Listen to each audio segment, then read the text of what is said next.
사실 저는 이걸 잘해서 저희 신랑을 만난 케이스예요. 개 중에는요, 여러분, 특히 어장 관리하는 사람들의 특징을 보면 안녕하세요, 우리 가족 여러분. 행복부자 샤인입니다. 네, 여러분 오늘도 어서 오세요. 잘하셨습니다. 여러분, 오늘 영상의 주제는 바로 이제 결혼 안 하신 분들이 특히나 귀를 쫑긋 세우고 들으셔야 되는데, 미래의 배우자 복 높이는 방법, 좋은 배우자 만나는 방법에 관한 이 샤이니 언니의 정말 다년간에 걸친 각종 통계와 경험을 통해서 이제 알게 된 그런 내용을 여러분들에게 하나씩 썰을 착착착 이제 풀 겁니다. 그 첫 번째 시간인데, 자, 좋은 배우자 만나는 방법, 여러분들이 어떤 사람인지가 사실 굉장히 중요해요. 그 중에서 첫 번째로 제가 오늘 말씀드릴 것은 바로 애정관계에 있어서 도덕적 채무를 최대한 지지 않는다입니다. 자, 사실은 이 도덕적 채무와 관련된 것을 제가 영상으로 한번 찍은 적 있었죠. 하늘의 예쁨을 얻는 법, 받는 법. 거기 영상 한번 보세요, 여러분. 사실 우리 인간이 받을 수 있는 복 중에서 굉장히 큰 것 중에 하나가 좋은 배우자 받는 거잖아요. 그러니까 같은 맥락이에요, 사실 보면. 그래서 애정관계에 있어서도 도덕적 채무를 최대한 지지 않는다라는 건데, 이거와 관련해서 제가 오늘 말씀드리고 싶은 포인트는 바로 맺고 끊기를 분명하게 하라라는 겁니다. 여러분, 누군가를 만나고 헤어지고 하면서 맺고 끊기 어떻게 잘 하시는 편인가요? 선생님, 저는요 조금 성격이 물러가지고 그런 거 잘 못해요. 아니, 성격 물은 거랑 연애에 있어서 맺고 끊기를 분명하게 하는 거랑은 조금 사실은 크게 관련이 없어요. 혹시라도 여러분 중에 나는 정말 연애 관계에 있어서 항상 우위를 점하는 그런 사람이 될 거야, 이런 마음가짐으로 어장 관리를 의도적으로 한다거나, 뭐 양다리, 삼다리, 오다리, 다다리, 이렇게 여러 가지 다리를 걸치고 있다라는 거, 그런 것들이 바로 연애 관계에 있어서 도덕적 채무를 지는 거예요. 안 좋은 거죠. 내가 누군가를 처음에 사귀기 시작하고 또는 나중에 헤어질 때 맺고 끊기를 잘 못한 적이 있었나? 의도적으로 희망 고문을 하면서 속으로 막 내가 역시 이 연애 관계에 있어서 승자야 라고 하는 그런 희열을 막 즐기지는 않았나 생각해 보세요. 본인이 맺고 끊기를 잘 하는지를 가장 확실하게 알 수 있을 때가, 여러분이 누군가와 헤어졌을 때, 여러분 이렇게 사귀다가 헤어졌을 때 뭐 있었죠? 그 사람에게 어떻게 말했는지를 생각해 보면 되는 거예요. 굉장히 좀 애매모호하게 나는 너를 너무 사랑하는데 그래도 사랑해서 너를 보내주는 거야, 막 이런 거. 제일 싫어. 사랑하는데 왜 보내줘, 말이 돼. 그런 거 안 돼요. 그거는 맺고 끊기가 분명한 게 아니에요. 저 같은 경우는 여러분 정말 다년간에 이런 연애 만나고 헤어지고를 하면서 헤어질 때 정말 무섭게, 제가 되게 단호하고 무섭게 그 사람에게 말을 하는 편이에요. 상대방이 확실히 알아먹게끔. 그런데 걔 중에 남자들 중에는 제가 그렇게 분명하게 나는 너랑 이제는 만나지 않겠다라고 얘기를 했는데도 제가 일하는 곳 앞으로 찾아온다거나, 뭐 집 앞으로 찾아온다거나, 뭐 제가 왔다 갔다 하는 그 동선 사이에 어디에서 기다리고 있다거나, 이런 경우가 가끔 있어요. 그런 경우에 여러분들은 어떻게 대처하시나요? 약간 어머, 나를 기다리고 있었나? 그래서 막 마음 약해져가지고 그럼 한번 다시 만날까? 이거 아니라는 거죠. 분명히 아니라고 판단했을 때는 그럴 만한 이유가 있어서 헤어지기로 결심을 한 거거든요. 저는 그러면 그 남자한테 정말 완전히 불같이 화를 내면서, 정말 사귈 때는 맨날 생글생글 막 이렇게 하다가 그때는 상상할 수 없는 거의 약간 사자의 그런 음성과 표정으로 화를 굉장히 무섭게 내요. 경우에 따라서는 주변에 지나가는 사람들이 어머 뭐야 약간 이렇게 충격받아서 볼 정도로, 그래서 그 사람이 좀 창피하게 느낄 정도로 화를 내서 보내는 거죠. 근데 혹자는 저한테 선생님 너무한 거 아니에요? 그래도 사람들이 있는데 그 사람 얼굴 좀 생각해주지, 이렇게 할 수 있는데, 그거 생각하는 것이 중요한 게 아니라 이 사람이 나에 대해서 가질 수 있는 미련을 아예 미연에 그냥 싹 다 없애주는 거예요.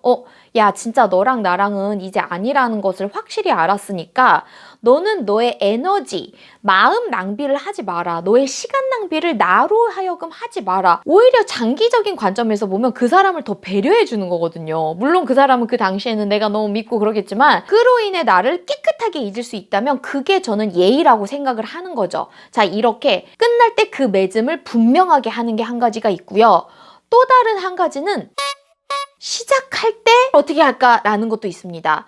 개 중에는요, 여러분, 특히 어장 관리하는 사람들의 특징을 보면 확실하게 내가 이 사람이랑 정말 관계를 진전시켜 나가고 싶은 마음이 없으면서 괜히 자기의 그 테두리 안에 정말 말 그대로 어장 관리를 해놓으면서 조금씩 밑밥을 던져가면서 희망 고문을 하는, 내가 나중에 좀 시간이 되면 너를 뭐 여자친구로 또는 남자친구로 삼을 수도 있을 것 같아. 약간 이런 그런 마인드로 행동하는 사람들 있잖아요. 진짜 절대 안 됩니다. 이렇게 시작할 때의 맺고 끊음도 굉장히 중요하다라는 거죠. 사실 저는 이걸 잘해서 저희 신랑을 만난 케이스예요. 바야흐로 때는 그때가 벌써 몇 년이야? 2008년인가? 되게 오래됐다.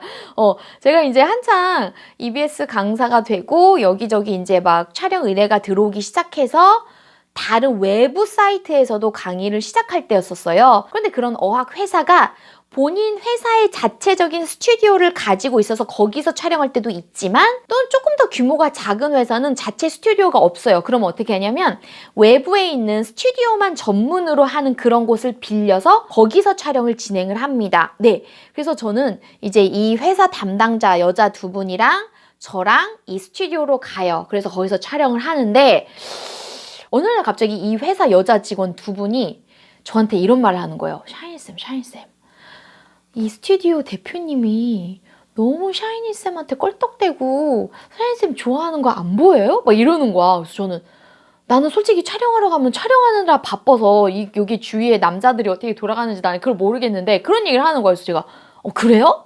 그분 결혼하지 않았어요? 딱 봐도 아저씨같이 생겼던데 그랬더니 아니래. 5살밖에 안 많대. 저보다 5살 많은데 그렇다고 하더라고요. 그래서 그래요? 나 몰랐는데?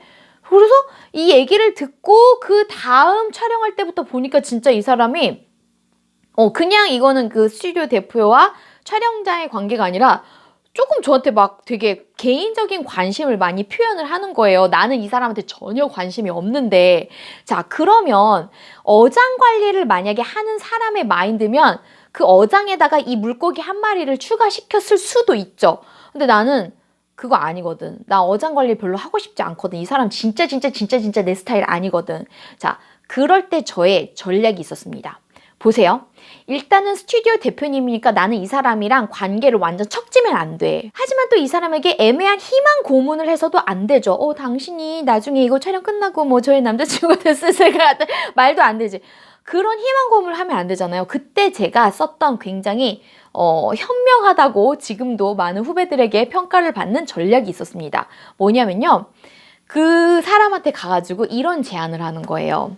대표님, 대표님 몇 살이에요? 그래요? 5살. 저랑 5살 차이네요. 대표님, 그러면 저희 서로 소개팅 시켜주기로 해요. 네, 이렇게 제안을 하는 겁니다. 그러면서 제 이상형을 그럼 말하게 되죠. 저는 이런 스타일을 좋아해요 라고 할 때 그 말하는 이상형이 이 사람이랑 정말 정반대되는 스타일 있죠.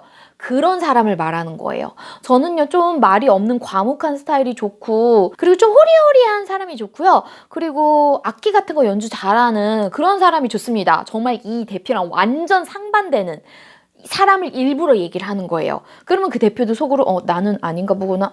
약간 이렇게 되는 거죠. 마음을 슬슬 이렇게 좀 정리를 하는 거죠. 그래도 이분의 마음을 상처 주면 안 되니까 이런 말을 하는 거예요.